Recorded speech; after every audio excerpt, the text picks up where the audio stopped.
Petit homme de la rue, tu regardes les navires quitter le port.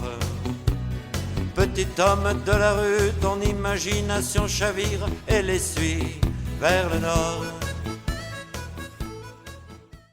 La poésie, c'est la peinture des mots, lorsqu'ils passent par le cœur pour aller prendre l'air. La poésie, elle est dans la tripaille, elle n'est pas dans les petits fours et les médailles. La poésie, ça désherbe les cerveaux pour que les va-nu-pieds ne se blessent pas trop. Eh bien, c'est ce que nous démontrons quand on se retrouve chaque 3e jeudi du mois à la cave à lire chez monsieur et madame Deloche. Donc, bienvenue à vous tous aujourd'hui. Vespasien, empereur romain, pissait toujours contre les mules. C'était de sa nature, on n'y pouvait rien. Qu'il soit en armure, en robe de lin, qu'il fasse très noir, beau, sec, incertain, aussi bien le soir qu'au petit matin, à la vue d'un édifice, il fallait toujours qu'il pisse. Quand il Et ça s'appelle la main coupée. Comme je rentrais chez moi, la peau collée aux habits, je vis ce rêve étrange. Ce rêve étrange. Voici une femme tirée à 4 mains, ses cheveux dans tous les sens. Ses cheveux blonds et longs. Oui, ses cheveux blonds et longs. Ignore son visage et l'impression qui se dégage est terrifiante. Hommage au courage. Ces jeunes motivés, inconscients, mais surtout d'être incorporés, qui partaient pour aller où? À la guerre. Ces poètes, ces artistes et ces paysans illettrés, les vides dans les familles et pas de marche arrière. Et l'amour d'une mère que personne n'oublie, bien partagé autour de la table, tous ravis, et même les manquants auront toujours leur part. Dans l'océan où tu dis moi, je, tu divagues. Divague 1000 fois. Dans cet océan où tu es toi et rien d'autre pour moi, je me noie délicieusement. Sous l'océan de tes 10 doigts, je me laisse bercer par le courant, puis je nage vers toi pour te manger. Ma femme est d'une timidité. Moi aussi, je suis timide. Au début, ma femme et moi, quand on s'est rencontrés, on était tellement timides tous les deux qu'on n'osait pas se regarder. Maintenant, on ne peut plus se voir.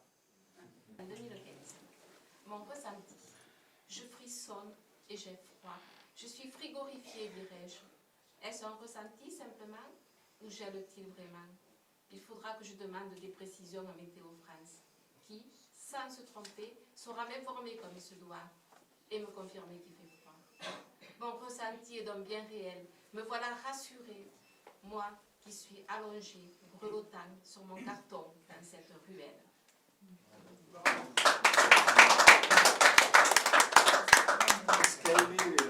Vendredi 13. Ce matin, je suis chagrin.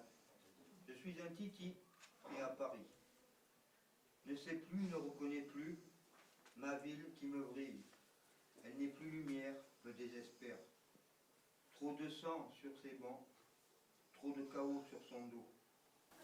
Les feuilles survivantes frétillent leur sécheresse dans la dentelle des branches déjà nues.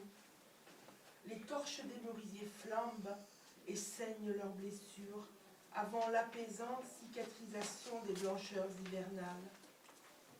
Là encore, quelques sursauts de verre dans des tapis rouillés, et ici et là, encore quelques oreilles animales dressées, gibier tapi à l'abri inextricable des ronciers rembrunis. Là, les fenêtres fermées ne cessent pas d'épier la vie.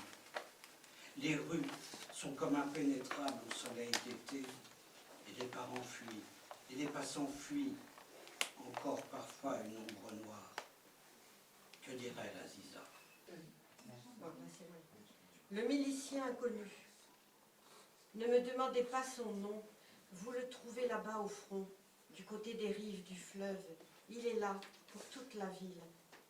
Il se dresse chaque matin, lorsque l'aurore l'environne, d'un vif éclat, éclat de vie, et aussi d'un éclat de mort. Il se dresse chaque matin, il se dresse comme l'acier, et là où son regard se pose, un éclair mortel resplendit. Pour le centenaire. Aujourd'hui me voici agenouillée, presque inerte, en un épuisant repos. Qu'on ne me dérange pas, s'il vous plaît, vous voyez bien. Mes mains refusent que l'on m'approche. Je vais mourir, et j'ai 100 ans. Je ne supporte plus que le rire des enfants, leur joie, leur glissade, la légèreté de l'air, en cet après-midi d'été indien. L'enfance, c'est la malle au grenier avec les annotations dans la marge des vieux cahiers. Dans ce coffre dorment des objets souvenirs qui animent les jours pour devenir. L'enfance n'existe qu'après, lorsque l'état civil se marie au calendrier. Elle est plus dans le vécu confidence que dans l'écoulé vivant pour défense. Dans les rues de Paris, des balles aveugles et un sang noir. Dans les rues de Paris, des bombes de chair et de cendres grises.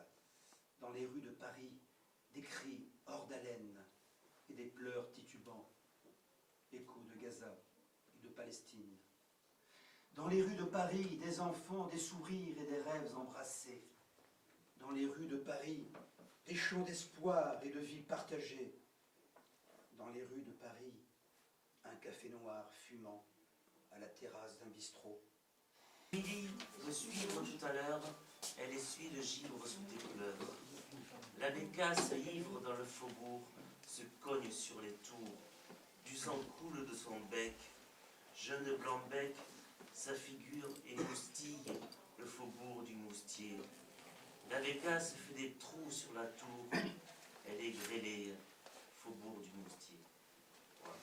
La lune est si ronde, splendeur et solitude, qu'un nuage incertain n'ose plus recouvrir la superbe beauté suscitant le désir et l'étrange pudeur de sa noble attitude. Le ciel bleu s'obscurcit, il accueille la nuit. Elle paraisse et s'entend soulevant les feuillages. Elle arrive et s'étend près du sac de voyage qui revit et raconte chaque coup. Tiens, je vous propose de tous nous retrouver au bord des pistes à Blagnac. Et vous voyez au loin l'avion vert et blanc, c'est un vol d'Aer Lingus, direction Dublin. C'est parti. U2, la voix de l'Irlande. Sunday, Bloody Sunday. Les échos de guerre civile résonnent encore in the North Island. Dublin, Cork, Connemara. Tous ces noms qui font rêver. J'ai vraiment envie d'y retourner.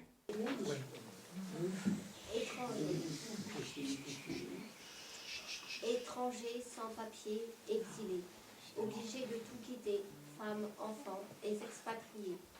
Vite, vite, tout quitter, trouver la sécurité, sécurité, sécurité. Fut-il peut-être utopique? S'exiler, trouver... Si je reviens, je commence par la fin. On devrait vivre la vie à l'envers. Tu commences par mourir. Ça élimine ce traumatisme qui nous suit toute la vie. Après, tu te réveilles dans une maison de retraite, en allant mieux de jour en jour. Alors, on te met dehors sous prétexte. J'espère que vous apprécierez. Les platanes du canal du Midi. Vois-tu ces longues allées, ces guirlandes étrennées aux abords du Styx? Ce sont des racines d'un autre temps. Combien de bateaux embarqués sur ces eaux ont dérivé, laissant leur traîne de nostalgie ondoyer, coulant dans la mémoire comme le burin dans l'albatroncien? Ce sont les couloirs d'une reine, les allées des cités d'or que l'automne déshabille sans égard. Allez,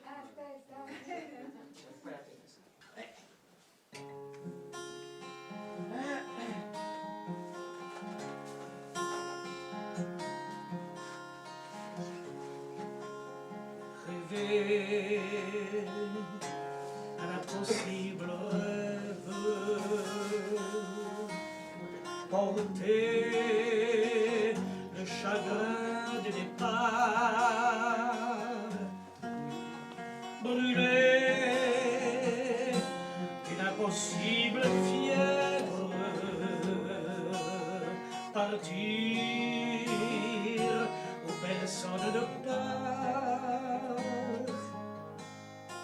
aimer jusqu'à la déchirure, aimer même tôt, même mal, tenter sans force et sans armure, d'atteindre l'inaccessible étoile.